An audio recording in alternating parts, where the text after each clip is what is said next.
Hi, everyone. Dr. Adriana Popescu here with another installment in the Ask Dr. Adriana series, where I like to talk about different issues related to mental health, therapy, healing, and anything else that my audience suggests. So I'm always open for suggestions. If you want me to talk on a certain topic, please let me know either in the comments here, or you can always DM me on whatever social media you're catching this on. These days, we're all over the place. So, what I wanted to say is, how do I know if therapy is working? Okay, sometimes this is a question that clients may ask. And the simplest answer is when you notice you start to feel different, right? Eventually, we want you to be feeling better, but sometimes it starts with just feeling different. One of the things that I often, work with people on is trauma, for example, or I'll work a lot with folks on their limiting beliefs, things that they have come to believe from a very young age, and they've really, gotten solidified for them. Things like I'm not worthy, I'm not enough, I'm a bad person, things like that. And I would love to say that in one or two therapy sessions, we could magically change all that, a lifetime's worth of trauma to clear a lifetime's worth of trauma, or to clear, a long-standing core false belief, because I don't actually believe those things to be true. We're not born with those beliefs. But to undo all of that learning and programming, it sometimes takes a while. It can take a number of sessions. And it also depends on the work that a client does in between sessions. So I really like to give my clients a lot of tools. I give them tools that will change the energy around things. I give them tools to manage their anxiety and stress when they get triggered with their trauma responses, which can look like that fight, flight, freeze response getting activated. I teach people how to do those things in sessions. And then the people who will work with those tools outside of the sessions in real time, when they're getting triggered in their lives, driving down the road, or in a meeting with someone, or at home with their partner or kids or whatever, those are the moments when you're usually getting triggered with this stuff. And you need to be practicing the tools in the moment to really start chipping away at them. Oh, hello, everyone who's tuning in. Hi, Adele. Hi, Ibdetal. I don't know if I'm pronouncing your name correctly. I apologize. And thanks for checking in and tuning in. If you guys have questions or comments, let me know. I can see them in real time here. But how do I know if therapy is working? Usually with my sessions, because I have a more holistic approach. Those of you who know me know that I don't just do traditional talk therapy. To me, traditional talk therapy is a little bit like a dog chasing its tails. You can kind of go in circles. You can get into what I like to joke about is mental masturbation, where you're just talking and talking and talking about something, but not really changing the energy, of those words, of those traumas, of the things that you're thinking and saying and feeling, right? Because thoughts, emotions, sensations in your body, they're all energy. And the thing is, particularly when we're talking about trauma, energies can get stuck in our bodies. And belief systems are energies that get stuck in our consciousness. And so my experience in over 25 years has been that we have to take a more holistic approach to these things. We have to look at an issue that someone is going to come to in therapy, like depression, anxiety, just stress, PTSD, addiction. You have to look at that issue from the physical, mental, emotional, and spiritual aspects. And you have to address the things in each of those areas that is contributing to the person having a problem there. For example, with addiction, you might be physically dependent on, let's say we're talking drugs and alcohol, you might be physically dependent. There might be a chemical imbalance of some sort. Your body systems, your liver, might not be working properly. Your neurotransmitters, when you are depressed, might not be in the correct balance. So you might need things like medications to assist you, or you might need to get a checkup at the doctor and see if what you have is really depression, or is it maybe a thyroid imbalance? Is it that you don't have enough vitamin D in your system? So we always need to include the body in this. I often will have my clients go and get blood work or something done to see if what they are experiencing might have a physical basis to it. Of course, mentally, we're dealing with thoughts, belief systems, thought distortions, memories of things, emotions, and often we're dealing with spiritual issues. Hi, TJ, good to see you. And often we're dealing, TJ knows all about this, in his conscious recovery work, we talk a lot about the spiritual components of addiction and recovery and how oftentimes we're not addressing that aspect of it. Again, using the example of addiction, oftentimes people have a deep, deep shame, about themselves. They think there's something fundamentally wrong or defective with them. And that's part of the reason why they might be trying to numb a sense of toxic shame with drugs and alcohol. So we need to look at that aspect as well. A lot of people feel, especially if you're depressed, you might be having some existential, spiritual questions about why am I here? Or maybe my life doesn't feel like it has much meaning and purpose. So to me, to really be successful in therapy, you have to be addressing all four of those aspects: the physical, mental, emotional, and spiritual. And if you're not, as a therapist, I think you're doing your clients a disservice. The thread that, and I want to say a little bit more about that in regards to trauma specifically. But then let's also look at like the common thread that runs through those aspects: physical, mental, emotional, and spiritual. Well, it's energy, right? This is why I love working with energy psychology or access consciousness or any other kind of modality, NET, neuroemotional technique, tapping, all these different tools that I use, because they help us to shift the energy of those thoughts, those emotions, those traumas that are locked in the body. And talk therapy just can't really get there. Talk therapy is a little bit like the tip of the iceberg. And then underneath the surface, there's this like giant iceberg that has way more layers than just what you see on the surface. I think we need to be addressing all of that as healers, as therapists, in order to really help our clients to heal. And nowadays, what we know specifically about trauma is that trauma does get stored in the body. It has long-lasting effects on your brain, even on your genetics. This whole field of epigenetics is now telling us that trauma can change the way your genes function, or being under highly stressful situations. The Adverse Childhood Experiences Study, this came out in the 90s here in Northern California. It was a study done with Kaiser Permanente patients. It's a healthcare system we have here.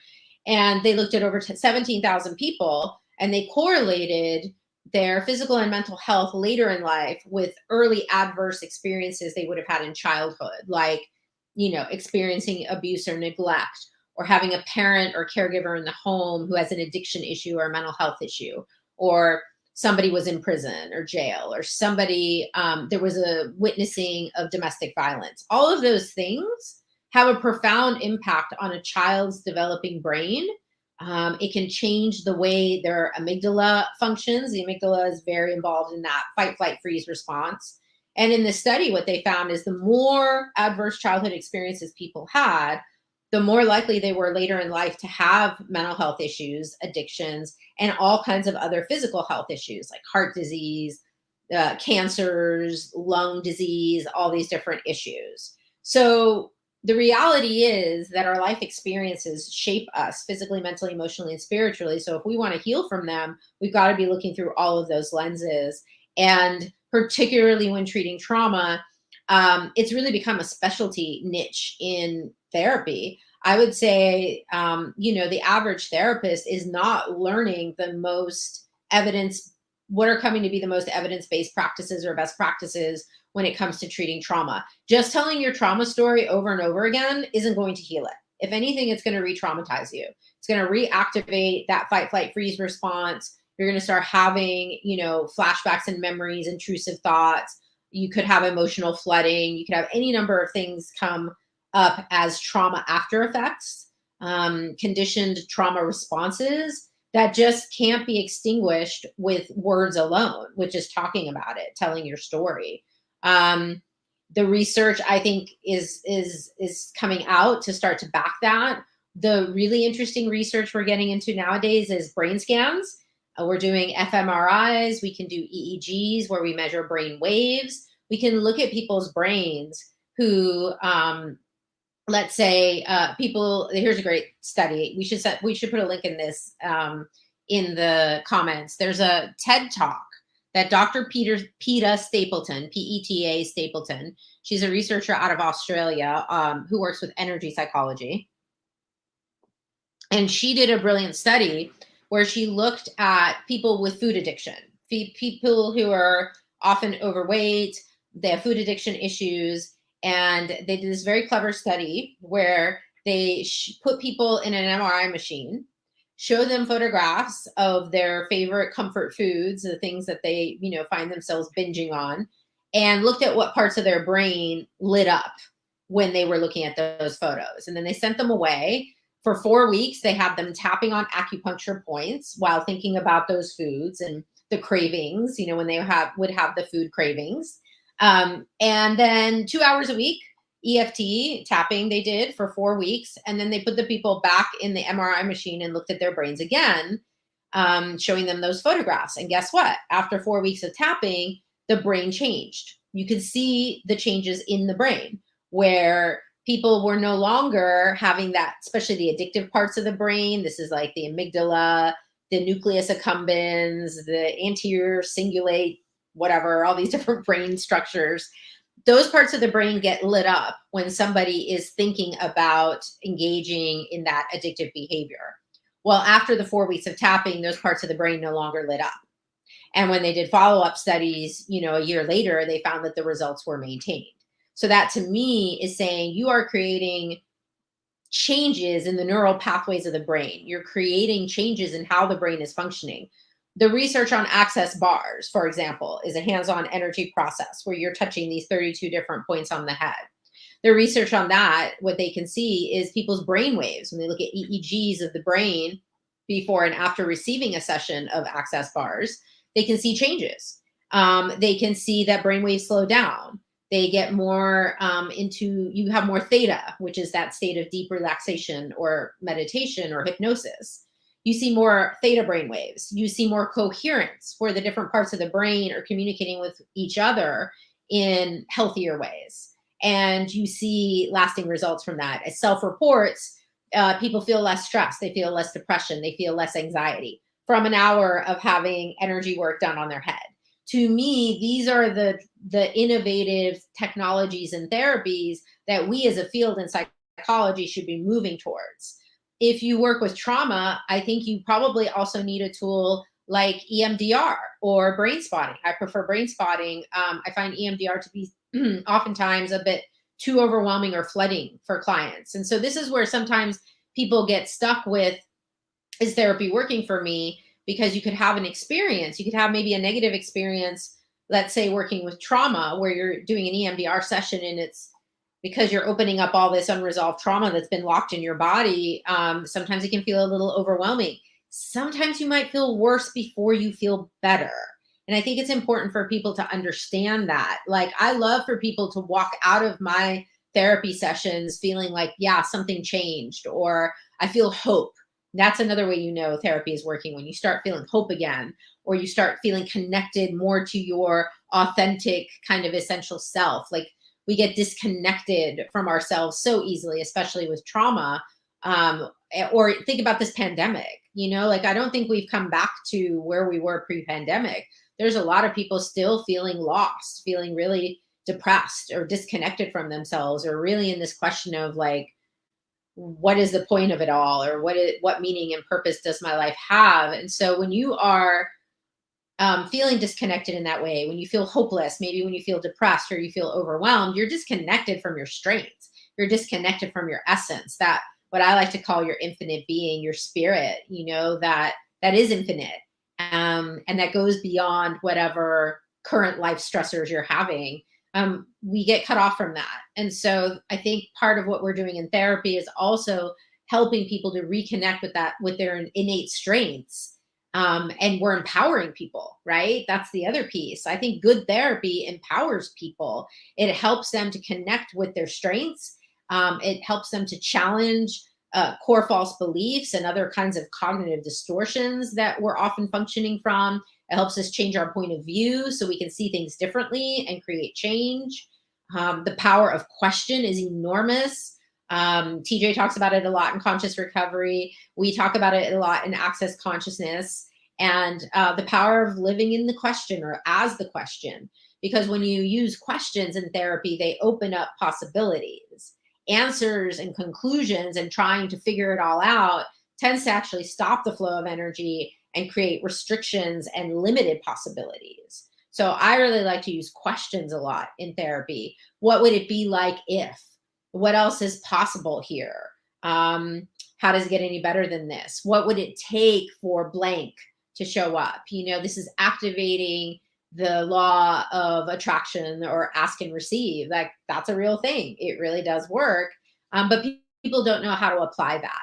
So I like to teach people how to use the law of ask and receive to work for their advantage so they can be more conscious about what it is that they're asking for. And then we can remove whatever barriers that are usually limited to those core false beliefs, those limiting points of view that don't allow us to actually receive what it is that we're asking for. So I think what I'm saying in this conversation is there's a lot more to it than there's just sitting there, as a therapist, nodding your head. Tell me more about that. And how did that make you feel? That sounds like it was really difficult. This is kind of traditional talk therapy. It's what most of us learned in grad school. Sorry to say, I don't find that to be super effective. And I think that, like I say, we need to be covering things holistically. We need to be looking at the mental, emotional, spiritual, and physical aspects of a condition. We need tools that cover all of those areas. We may need to work collaboratively as a team with other healthcare practitioners, like a psychiatrist or a primary care doctor, other kinds of healers a client might be working with.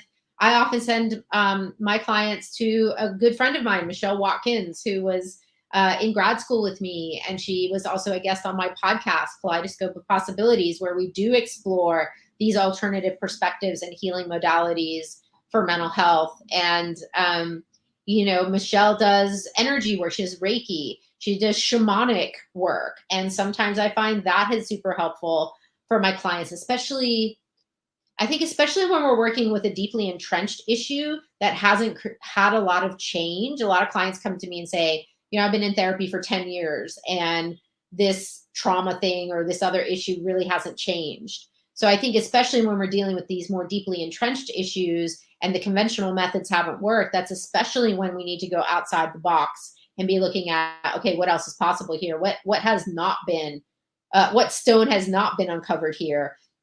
Where have we maybe not gone deep enough into unresolved stuff from the past? Sometimes I might be doing work with folks from other lifetimes, if that's in their worldview, if that's part of their belief system. We might need to be doing work in the spiritual. This is why the psychedelic assisted therapy is this huge resurgence right now in the world. Where initially it was researched back in the 1960s, and then politics and laws came in and cut that off. But, in the last few years, we've had a huge resurgence in the research. There's a tremendous amount of data that's telling us this stuff works to help people with depression, with end of life stuff, with grief, with trauma and PTSD, even with addictions. There's a growing body of evidence supporting psychedelic assisted therapies. And there's other techniques too. They're doing magnetic stimulation of brains, TMS. There's so many different, more holistic, more outside the box therapies that are out there. And I just think it's super important to educate, our fellow mental health professionals, as well as the consumer, the client, shop around, find a therapist. That's the other thing too, is I hear a lot of clients, when they come to me, they'll say, yeah, I was working with this person for a while, but I didn't really feel like the connection was right, or I didn't really feel like the things they would say to me didn't feel right. It made me feel bad about myself sometimes, or I felt judged by my therapist, or like I couldn't tell my therapist what was really going on. I mean, if that is happening in the relationship, one of the things that the research shows is like one of the top things that makes therapy successful. Like the number one thing is your own motivation and your intention and doing the work. right? And then number two is the relationship that you have with your practitioner. So if you don't feel safe enough to really open up and be honest with your therapist, if you feel judged by your therapist, if it just doesn't feel like the right fit, it's like staying in a relationship that like is unhealthy. Well, why would you want to do that to yourself? So if it isn't a good fit, get another therapist, shop around. Most of us are offering free 30-minute sessions. I do that. I even have it automated now on Firebird Healing on our trauma healing program website. You know, it's like you can just set up a free consultation. Let's have a meet and greet. Let's talk about what you're wanting to work on. What's helped you. I love asking clients, what has helped you in the past? What has not been helpful to you with therapy? And then let's see if working together would be a good fit.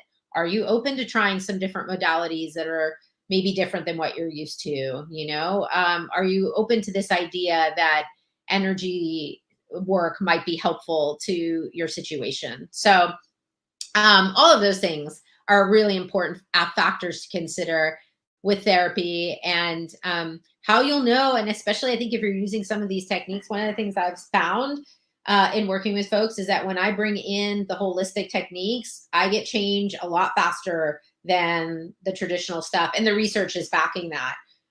If you go to energypsych.org and you go under the research tab, this is the web page for the Association for Comprehensive Energy Psychology. If you check that out, you'll find that when they compare energy psychology techniques like EFT tapping to standard Western psychological techniques like cognitive behavioral therapy, both can be effective, both can get good results, but usually the energy psychology results happen in about half the time. So I don't know about you, but I'm somebody who's pretty impatient. Even though I've worked on that a lot, I'm still pretty impatient. And I personally like to change things in my own life as quickly as I can. So I want the tools that are most effective to do that. And that's what I find with energy psychology and with access consciousness. Those have been the fastest ways I've been able to change things in my own life and in my body, including my long history with Lyme disease, as I've spoken about before. It's these modalities that help me heal from it. Even Western medicine alone, Western psychology alone was not enough. I had to seek traditional therapies, you know, acupuncture, things, chakra work, things that have been around for 5,000 years. It's not like this stuff is like new and weird and woo-woo and out there. It's been around for traditional Chinese medicine and Indian medicine, been around for 5,000 years or more. I would call that evidence-based, even though there might not be a research study that the American Psychological Association has given their stamp of approval to. Nonetheless, if we know based on 5,000 years of history that there's something to this, and now there is a growing body of research that's starting to support it, I think we're doing our clients a disservice if we don't learn some of these strategies and give them to our clients, particularly emotional self-regulation strategies that help a person, polyvagal exercises, learning about polyvagal theory, educating your clients about it so that you can help them get out of a fight, flight, freeze response. Because the majority of what's happening with anxiety and stress is that amygdala in the brain is misfiring and launching a full-blown fight, flight, freeze survival mechanism that's designed to protect us should we encounter a tiger in the woods or wherever on the savannas. The reality is most of us are not encountering tigers on a daily basis, but we're having that same reaction to, oh my God, you know, I missed the train, or I'm stuck in traffic, or I'm having an argument with my partner about money, or this or that. These are not really life or death situations, and our brains shouldn't be activating to a dire life or death situation response. So we as therapists, if we're working with those issues, we need to have tools that help people calm their nervous system down. So I think we need to learn those things. Eventually, I'm going to be probably moving into more and more training. I've been speaking at more conferences, presenting some of this material. I've written an article in, the Energy Psychology Journal about my work at the rehab with energy psychology. I have a second book, the first book, What If You're Not As Effed Up As You Think You Are, which recently came out as an ebook and soon will be coming out as an audiobook. I talk about all these different holistic approaches and how we can use them specifically toward changing these core false beliefs, which I think are at the root of like anything that's not working. It's because you have some distorted sense of yourself being not enough, or bad things always happen to me, some sort of point of view that's limiting your ability to create whatever it is you're wanting to create. The whole book is about that. The second book I'm working on now is EFT for addiction. So, I'm really trying to get out there. We recorded last year a workshop on how to use tapping in the mental health healing professions. That'll be coming out on Wholehearted probably later this year, hopefully the fall. So I really want to be that resource for you guys, whether you're a client or a loved one of someone who is struggling with whatever mental health condition. If you are another type of healing practitioner, if you are a mental health practitioner, I want to be a resource. I've been exploring these technologies and techniques for over 20 years. I've become quite expert at some of them. And now it's time to start getting that information out there, doing more trainings. I love Be Set Free Fast. I think there's so much more we could be doing with that particular modality. And I would love to present more and do some CE stuff. My publishers, Wholehearted, they are CE providers for drug and alcohol counselors and marriage and family therapists. Board of Psychology, we got to work on that one, but I am looking at more CE opportunities so that fellow practitioners can find out more. So if you want to stay on top of what is Dr. Adriana up to, because she's always up to a lot, you can follow me on all the different social media platforms. And you can also, I have 2 different websites. My personal one is adrianapopescu.org.